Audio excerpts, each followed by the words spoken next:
이곳은 몽골이 맞습니까? 2024년 11월 울란바토르 공항에 도착한 로건 헤이스는 자신의 눈을 의심했습니다. 한글이었습니다. 간판도 안내문도 광고판도 모두 한글이었습니다. 택시를 타고 시내로 들어가는 15분 동안 그의 세계관은 무너졌습니다. 한국 편의점 브랜드가 연이어 등장했고 어린아이들이 한글을 읽고 있었습니다. 30년 경력의 정보 분석관인 그는 전 세계 문화 전쟁의 최전선을 봐왔습니다. 그러나 이건 달랐습니다. 강요도 없고 전쟁도 없는데 한 나라의 언어가 바뀌고 있었습니다. 더 놀라운 건 숫자였습니다. 청년의 81%가 한국어를 선택했습니다. 로건은 질문했습니다. 도대체 무슨 일이 일어난 겁니까? 그 답은 누구도 예상하지 못한 곳에 있었습니다. 지금부터 그 경이로운 진실이 펼쳐집니다. 바로 이야기 시작하겠습니다. 그 전에 좋아요, 구독은 영상을 만드는데 큰 힘이 됩니다. 댓글에 여러분의 응원의 목소리로 화이팅을 외쳐주신다면 우리 대한민국의 위상이 세계로 울려 퍼질 것입니다. 저는 로건 헤이스입니다. 미국 정보 분석관으로 30년간 일했죠. 제가 본 건 냉전의 흔적, 내전의 파편, 문화 전쟁의 최전선이었습니다. 그런데 2024년 11월 몽골 울란바토르에서 제가 목격한 광경은 제 모든 경험을 무너뜨렸습니다. 공항 밖으로 나오는 순간 저는 제 눈을 의심했습니다. 한글이었습니다. 요금표도 안내문도 광고판도 모두 한글이었죠. 저는 몽골에 온 것이 맞습니까? 아니면 서울 어딘가에 착륙한 겁니까? 이건 정상이 아니었습니다. 출입국장을 나서자마자 제 눈에 들어온 건 간판이었습니다. 한글로 된 간판 비율이 58%였죠. 국제선 요금표까지 한국식 표기로 되어 있었습니다. 원화 기호가 붙은 할인 문구까지 등장했습니다. 저는 그 순간 중얼거렸습니다. 이곳은 몽골이 아니라 한국의 그림자를 뒤집어 쓴 도시였다고 말이죠. 택시를 타고 시내로 들어가는 15분 동안 제 세계관은 완전히 붕괴됐습니다. 창밖으로 한국 편의점 4종류의 브랜드가 연이어 등장했습니다. GS25, CU, 세븐일레븐, 이마트24 모두 한글 간판이었죠. 택시 기사에게 물었습니다. 한국인이 많이 사나요? 그가 웃으며 답했습니다. 한국인은 거의 없어요. 우리 애들이 한국말을 좋아해서 그래요. 저는 그 말에 등골이 서늘해졌습니다. 한국인도 없는데 한국어가 도시를 채우고 있다니 이게 어떻게 가능한 겁니까? 더 충격적인 건 그 다음이었습니다. 길거리 LED 광고판에 한글이 떴고 어린아이들이 그걸 소리내어 읽고 있었습니다. 발음이 정확했습니다. 마치 모국어를 읽듯 자연스러웠죠. 숙소에 도착해서 저는 몽골 교육문화부의 비공식 자료를 입수했습니다. 중심 상권 간판의 60%가 한글 기반 디자인이었습니다. 25세 이하 청년 중 기초 한국어 가능 비율이 72%였죠. 저는 그 숫자를 보며 생각했습니다. 언어는 주권이다. 그런데 이 도시는 언어의 주권을 내주고 있었다고 말입니다. 다음 날 저는 현지 대학생을 인터뷰했습니다. 아리운이라는 23세 청년이었죠. 그에게 물었습니다. 한국어를 어디서 배웠나요? 그가 웃으며 답했습니다. 유튜브요. 배우기 너무 쉬워요. 그는 카페에서 한국어로 주문했고 몽골어를 영어보다 적게 썼습니다. 저는 그날 밤 숙소 로비에서 결정적 장면을 목격했습니다. 종업원이 저에게 몽골어 대신 한국어로 먼저 인사했습니다. 안녕하세요라고 말이죠. 저는 그 순간 깨달았습니다. 나는 지금 언어가 주인이 바뀐 도시 한가운데 서 있었다고 말입니다. 이건 팬심이 아니었습니다. 구조적 전환이었습니다. 한국어를 모르면 불편한 도시, 한국어가 기본 언어처럼 작동하는 도시, 그게 바로 울란바토르였습니다. 저는 30년간 정보 분석을 했지만 이런 현상은 처음이었습니다. 전쟁도 없고 식민지도 아니고 강요도 없는데 한 나라의 언어 지도가 바뀌고 있었습니다. 도대체 무엇이 이 나라를 이렇게 움직였습니까? 저는 다음 날 아침 울란바토르 외곽으로 향했습니다. 현지 안내인이 추천한 신규 개발 지구였죠. 이름은 오로라시티였습니다. 차로 40분을 달려 도착한 그곳에서 저는 제 인생 두 번째 충격을 받았습니다. 이건 강남의 설계도를 그대로 옮긴 도시였습니다. 8차선 대로가 정확히 LL자 블록으로 나뉘어 있었고 아케이드식 상가 배치가 서울의 그것과 94% 유사했습니다. 저는 차에서 내리지도 않은 차에 중얼거렸습니다. 이건 모방이 아니라 복제다라고 말이죠. 건물 외관도, 도로 설계도, 심지어 가로수 강역까지 한국식이었습니다. 저는 안내인에게 물었습니다. 이 도시는 누가 설계했나요? 그가 답했습니다. 한국 전문가들이 조언했어요. 우리 정부가 요청했죠. 저는 그 말에 불안감을 느꼈습니다. 조언이 아니라 이식이었습니다. 오로라 시티는 단순한 신도시가 아니었습니다. 한국식 생활권의 완벽한 재현이었죠. 저는 상가 지구로 걸어 들어갔습니다. 그리고 제 눈으로 직접 세어봤습니다. 총 620개 상가 중 391개가 한국 관련 브랜드였습니다. 63%였죠. 치킨집, 카페, 편의점, 화장품 매장이 한국식 표준으로 운영되고 있었습니다. 저는 그 순간 생각했습니다. 이건 상업 진출이 아니라 생활권 점령이라고 말입니다. 더 놀라운 건 시스템이었습니다. 쓰레기 분리수거 방식이 한국과 똑같았습니다. 건물 번호 체계도, 어린이 보호구역 표기도, 심지어 횡단보도의 노란색 경고선까지 한국식이었죠. 저는 관리소 직원에게 물었습니다. 왜 이렇게 한국 방식을 따르나요? 그가 자랑스럽게 답했습니다. 한국 전문가들이 직접 설계 조언했어요. 효율적이거든요. 저는 그 말에 등골이 서늘해졌습니다. 효율이라는 이름으로 한 나라의 시스템이 통째로 이식되고 있었습니다.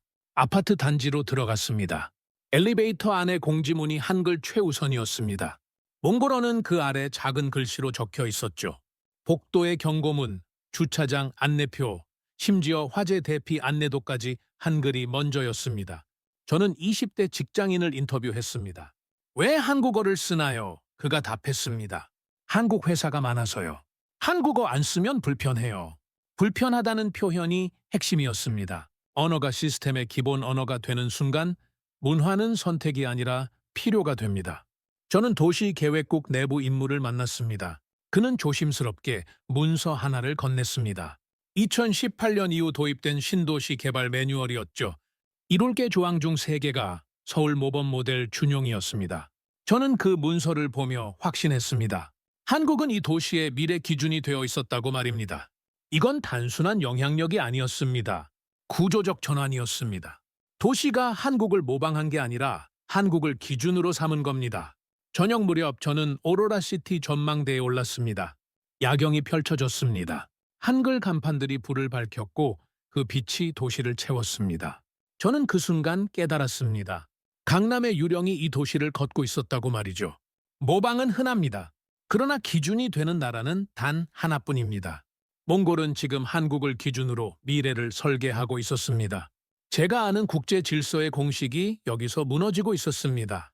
저는 울란바토르에서 차로 3시간을 달려 토로그 마을로 향했습니다. 통역사가 말했습니다. 여기엔 한글을 스스로 만든 선생이 있어요. 저는 기대하지 않았습니다. 이건 과장된 소문일 거라 생각했죠. 그런데 게르 앞에 도착한 순간 저는 말문이 막혔습니다. 낡은 칠판에 거대한 한글 자모가 적혀 있었습니다. GNDR 정확하고 깔끔한 필체였죠. 문이 열렸습니다. 19세 청년이 나왔습니다. 그가 웃으며 말했습니다. 어서 오세요, 헤이스 연구원님. 한국어였습니다. 발음이 완벽했죠. 저는 그 순간 충격을 받았습니다. 이 청년의 이름은 사란툴가였습니다. 그는 교육받지 않은 순수 자생형 학습자였습니다. 더 놀라운 건 그가 한국에 가본 적도 없다는 사실이었죠. 어떻게 한국어를 배웠나요? 제가 물었습니다. 그가 답했습니다. 스마트폰으로요. 드라마를 보다가 궁금해졌어요. 사란툴가는 14세 시절 중고 스마트폰에서 발견한 한국 드라마 클립 한 편으로 한글을 익혔습니다. 자막이 규칙적으로 움직여서 궁금했어요. 그는 자음과 모음 조합을 스스로 노트에 분해하고 분석했습니다. 21일 만에 읽기를 완성했고 2달 만에 문장 구사가 가능해졌습니다. 저는 그의 노트를 봤습니다. GAGANONO 14세 소년이 문자를 구조로 분석했습니다. 저는 그 순간 경외감을 느꼈습니다. 이건 단순한 학습이 아니었습니다. 언어를 해부한 겁니다. 지금은 뭘 하나요? 제가 물었습니다. 그가 게르 안을 가리켰습니다. 학교요. 하루에 2번 수업해요. 저는 안으로 들어갔습니다. 30명이 넘는 사람들이 앉아 있었습니다. 8세 어린이부터 70세 노인까지 있었죠. 사란툴가의 초원 한글 학교였습니다. 수업 방식은 독특했습니다. K-팝 가사 받아쓰기, 자모 카드 게임, 초원 설화를 한글로 옮기기 모두 놀이처럼 진행됐습니다. 저는 그 장면을 보며 생각했습니다. 이건 교실이 아니라 혁명이라고 말이죠. 수업이 끝난 뒤 저는 사란툴가와 긴 대화를 나눴습니다.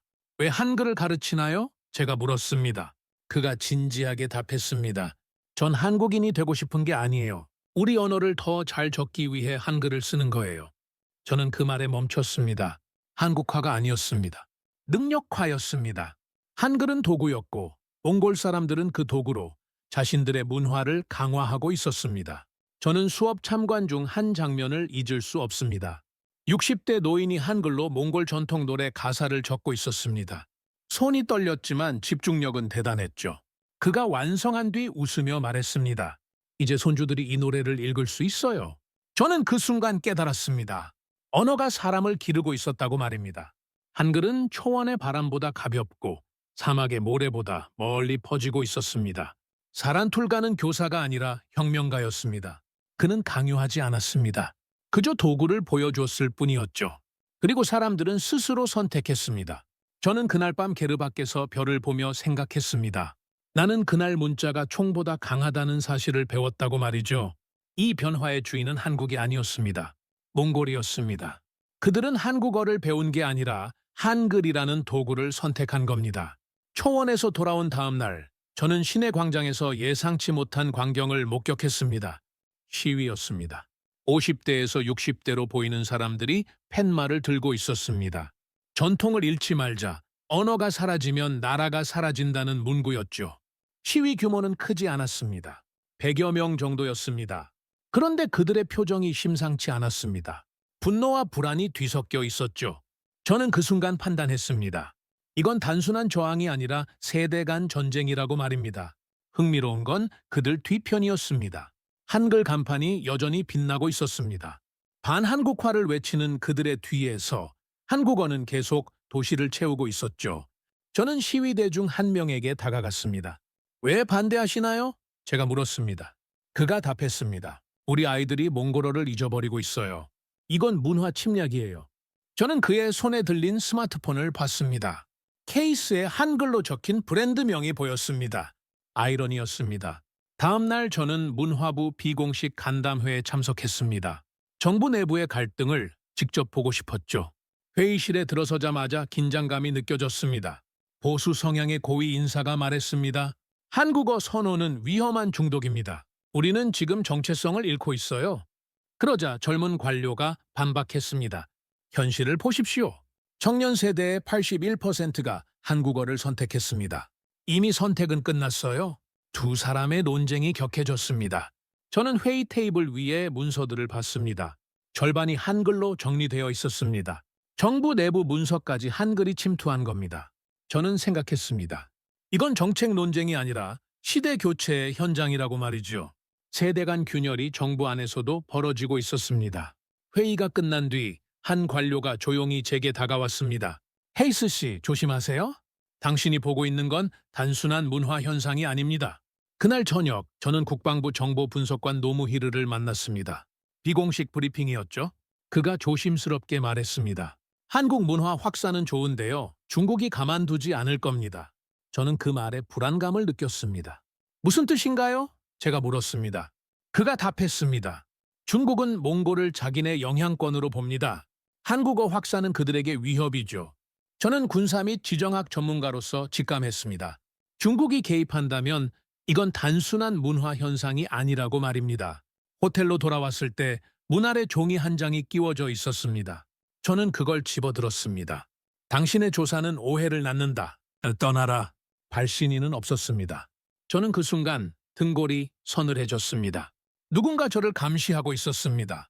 진실에 가까워질수록 어둠은 더 가까이 다가온다는 걸 느꼈죠. 다음 날 저는 더 충격적인 사실을 알게 됐습니다. 제가 초원에서 만났던 사란툴가가 국가연구기관의 감시 대상 목록에 올라 있었습니다. 이유는 비정상적 언어 확산 영향력이었습니다. 19세 소년이 국가의 감시 대상이 된 겁니다. 저는 그 문서를 보며 결론을 내렸습니다.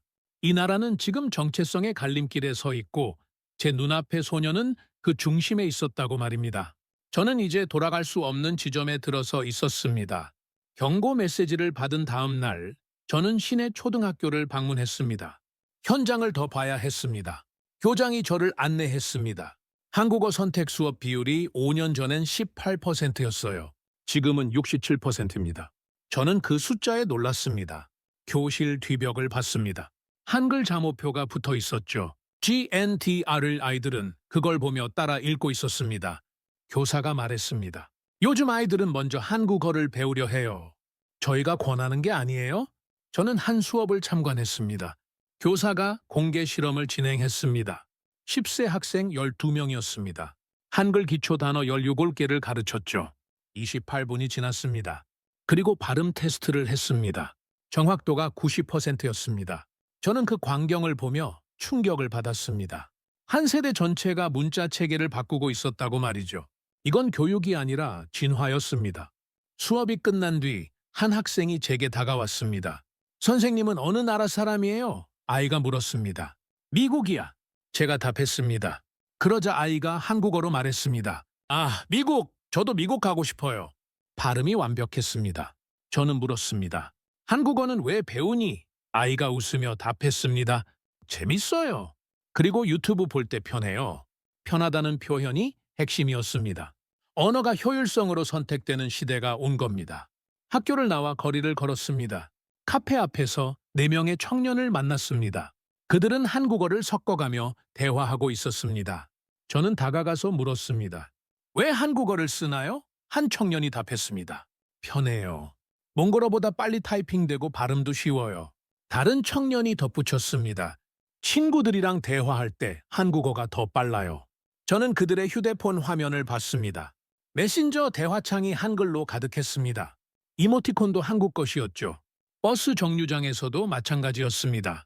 젊은이들이 한국어로 대화했습니다. 카페 메뉴판도 한글이 먼저였고 상점 간판도 한글이었습니다. 저는 생각했습니다. 언어가 효율성으로 선택되는 시대가 왔다고 말이죠. 이건 강요가 아니었습니다. 선택이었습니다. 그리고 그 선택은 압도적이었습니다. 다음 날 저는 한글을 활용한 전통문화 보존팀을 발견했습니다. 20대 연구자들이 운영하는 프로젝트였죠. 그들은 몽골 전통 설화와 노래를 한글로 디지털화하고 있었습니다. 파일이 8셉 30개나 축적되어 있었습니다. 팀 리더가 설명했습니다. 키릴 문자보다 한글이 발음 정확도가 높아요.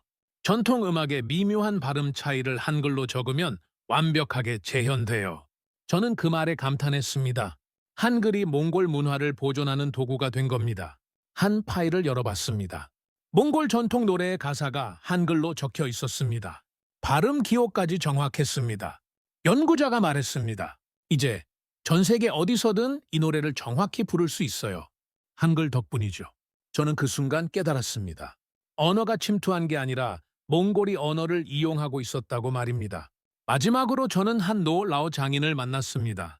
그는 전통 악기를 만들고 있었습니다. 그의 작업실 벽에 한글 메모가 붙어 있었습니다. 제가 물었습니다. 한글을 쓰시나요? 그가 웃으며 답했습니다. 우리 소리를 세계에 알리려면 표기가 쉬워야지. 한글이 그걸 해줘요. 저는 그 말에 경외감을 느꼈습니다. 정체성이 사라지는 게 아니라 확장되고 있었습니다. 언어는 무기가 아니었습니다. 도구였습니다. 그리고 몽골 사람들은 그 도구로 미래를 깎아내고 있었습니다. 초등학교 방문 이후 이상한 일들이 연속으로 일어났습니다. 숙소 앞에 검은 SUV가 정차했습니다. 누군가 제 사진을 찍고 사라졌죠. 다음 날 아침 휴대폰에 미확인 번호로 메시지가 왔습니다. 조사 중단하지 않으면 당신도 기록될 것이다.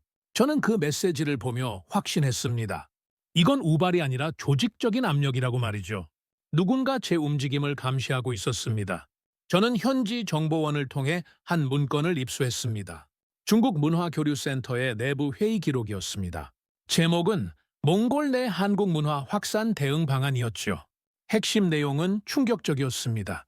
몽골 내 한국 문화 확산 속도, 억제 필요, SNS 기반 언어 확산 차단 방안 검토라는 문구가 적혀 있었습니다.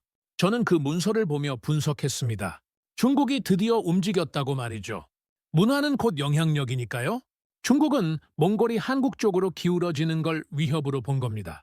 다음 날 저는 보수파 의원 타미르를 만났습니다. 그는 반한국화 운동의 핵심 인물이었죠. 그의 사무실은 긴장감이 흘렀습니다.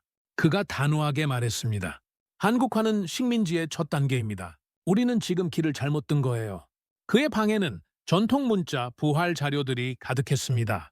몽골 고문서, 역사책, 언어학 논문들이 쌓여 있었죠. 그런데 저는 그의 뒤편 책장에서 이상한 걸 발견했습니다. 한국어 교재였습니다. 표지가 낡았지만 분명 한국어 기초 교재였죠. 저는 속으로 생각했습니다. 반대하는 자조차 한국어를 공부하고 있었다고 말입니다. 이게 바로 현실이었습니다. 입으로는 반대하지만 손은 이미 한국어를 향하고 있었습니다. 타미르는 제 시선을 눈치챘습니다. 그가 당황하며 말했습니다. 그건 적을 알아야 하니까요. 저는 고개를 끄덕였지만 진실은 알고 있었습니다. 그날 밤 가장 끔찍한 일이 벌어졌습니다. 새벽 3시 사란툴가로부터 영상통화가 왔습니다. 그의 얼굴이 창백했습니다. 선생님, 저 혹시 잘못한 건가요? 그가 떨리는 목소리로 물었습니다. 무슨 일이야? 제가 급히 물었습니다. 그가 카메라를 돌렸습니다. 게르 밖에 정체 모를 차량 2대가 정차해 있었습니다. 엔진을 끈 채 그냥 서 있었죠. 의도적 감시였습니다. 저는 그 순간 분노가 치밀었습니다. 19세 소년을 감시한다는 게 어떻게 가능합니까? 그가 무슨 죄를 지었습니까? 한글을 가르쳤다는 것뿐입니다. 저는 사란툴가에게 말했습니다. 넌 아무 잘못도 안 했어. 절대로.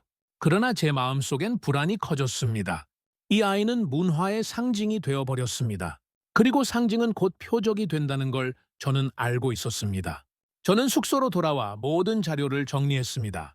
통계국 데이터, 교육부 보고서, 문화부 문서, 현장 인터뷰 녹취록까지 모두 모았습니다.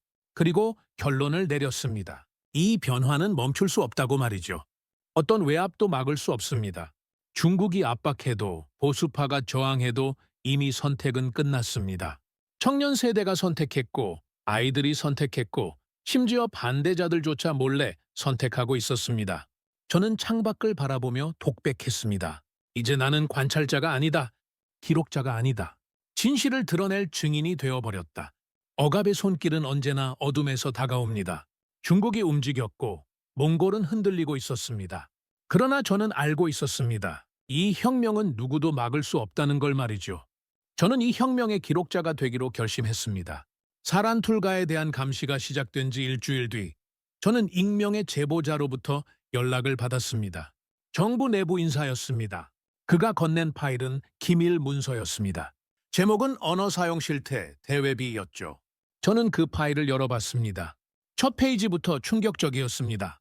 수도권 18세에서 35세의 한국어 실사용률이 81%였습니다. 공공기관 내부 회의 자료의 42%가 한글 문서였습니다. 저는 그 숫자를 보며 경악했습니다. 이건 문화가 아니라 국가 운영 체계가 바뀌는 수준이었습니다. 미래는 이미 결정됐다고 말이죠. 그 다음 날 국회 앞 광장에서 대규모 시위가 벌어졌습니다. 반한국화 세력이 총집결한 겁니다. 2천여 명이 모였습니다. 전통을 지켜라, 몽골어를 살려라 는 구호가 울려 퍼졌습니다. 저는 현장에 있었습니다. 긴장감이 팽팽했습니다. 두 세대가 도심 한가운데 충돌하고 있었죠. 그런데 1시간 뒤 예상 밖의 일이 벌어졌습니다. 인근 대학생 4천 명이 맞불 집회를 시작한 겁니다. 젊은이들이 광장 반대편에 모였습니다. 우리가 선택한 미래를 막지 마라. 언어는 우리 권리다. 라는 피켓을 들었습니다. 양측이 서로를 마주봤습니다. 충돌 직전이었습니다. 경찰이 중간에 차벽을 쳤습니다. 긴장이 최고조에 달했죠. 그 순간 학생 대표 한 명이 무대에 올랐습니다. 24살 청년이었습니다. 그가 마이크를 잡았습니다. 그리고 한국어로 말하기 시작했습니다. 여러분, 저는 한국인이 아닙니다. 몽골인입니다. 그러더니 몽골어로 이어갔습니다. 우리는 전통을 버리는 게 아닙니다. 확장하는 겁니다. 그의 연설은 강렬했습니다. 한국어와 몽골어를 번갈아 사용하며 양측에게 말했습니다. 광장이 조용해졌습니다. 충돌은 일어나지 않았습니다. 저는 그 광경을 보며 분석했습니다. 언어가 갈등을 만드는 것이 아니라 언어가 갈등을 멈췄다고 말이죠. 이게 바로 새로운 세대의 힘이었습니다. 그날 저녁 더 큰 사건이 터졌습니다. 외교 소식통이 제게 문건을 건넸습니다. 중국 대사관의 내부 문서였습니다. SNS상에 한국 콘텐츠 차단을 시도했다는 내용이었죠. 이 사실이 몽골 언론에 흘러나갔습니다. 국민 여론이 즉시 반응했습니다. 여론조사 결과 78%가 반중 감정을 드러냈습니다. 저는 생각했습니다. 외압은 결국 민심을 하나로 묶었다고 말이죠. 중국의 개입이 오히려 몽골 국민을 당열시킨 겁니다. 일주일 뒤 교육부 주최로 특별 행사가 열렸습니다. 수도 중앙공연장이었습니다. 사란툴가가 초청받았습니다. 19세 소년이 무대에 올랐습니다. 4천 명의 관중이 자리를 채웠습니다. 그가 한글로 쓴 몽골 전통 설화를 낭독하기 시작했습니다. 목소리가 떨렸지만 또렷했습니다. 옛날 옛적 초원의 용감한 전사가 살았습니다. 한글 발음이 완벽했습니다. 그리고 그 이야기는 몽골의 혼을 담고 있었습니다. 낭독이 끝났습니다. 잠시 정적이 흘렀습니다. 그러더니 한 노인이 일어났습니다. 박수를 쳤습니다. 그 다음 한 명, 또 한 명이 일어났습니다.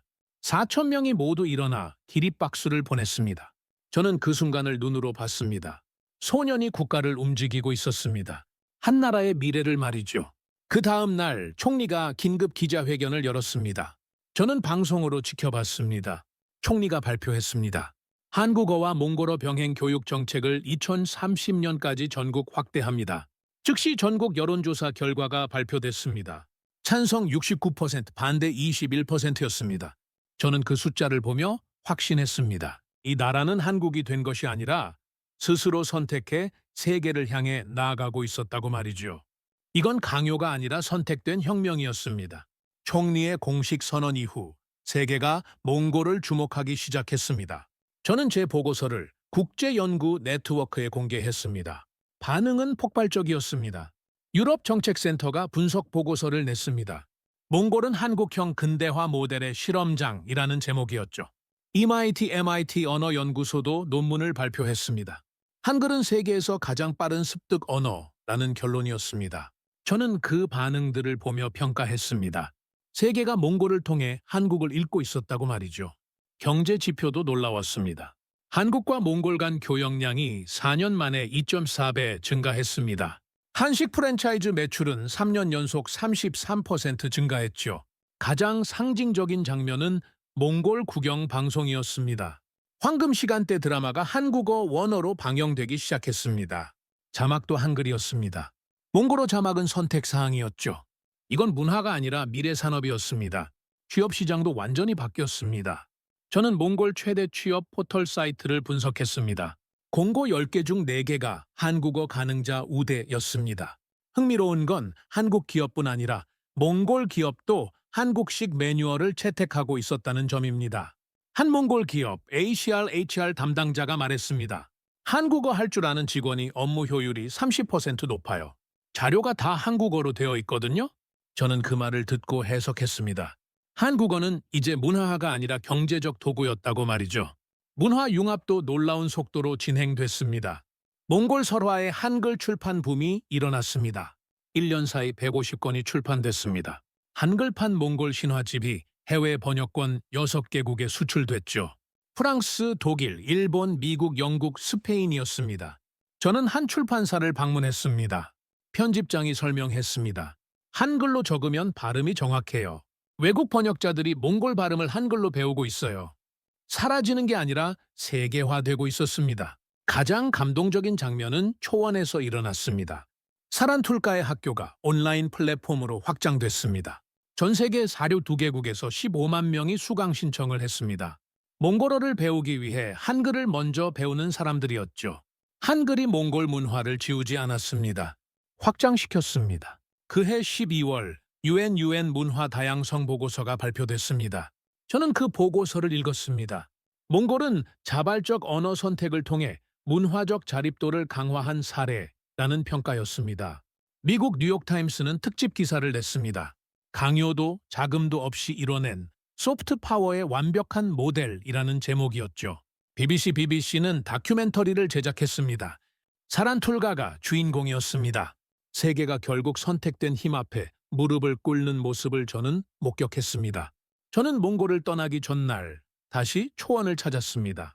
사란툴가의 게르 앞에 섰습니다. 그가 웃으며 나왔습니다. 선생님, 다시 오셨네요. 저는 그에게 물었습니다. 후회하지 않니? 그가 고개를 저었습니다. 전 몽골인이에요. 한글은 제 조국을 세계에 알리는 도구일 뿐이에요. 저는 그 말에 감동했습니다. 몽골은 한국인이 되지 않았습니다. 더 강한 몽골이 됐습니다. 공항으로 가는 길 한글 방송이 들렸습니다. 승객 여러분, 탑승 준비해 주십시오. 완벽한 한국어였습니다. 저는 창밖을 바라봤습니다. 울란바토르의 밤 풍경이 펼쳐졌습니다. 한글 간판들이 도시를 밝히고 있었습니다. 저는 확신했습니다.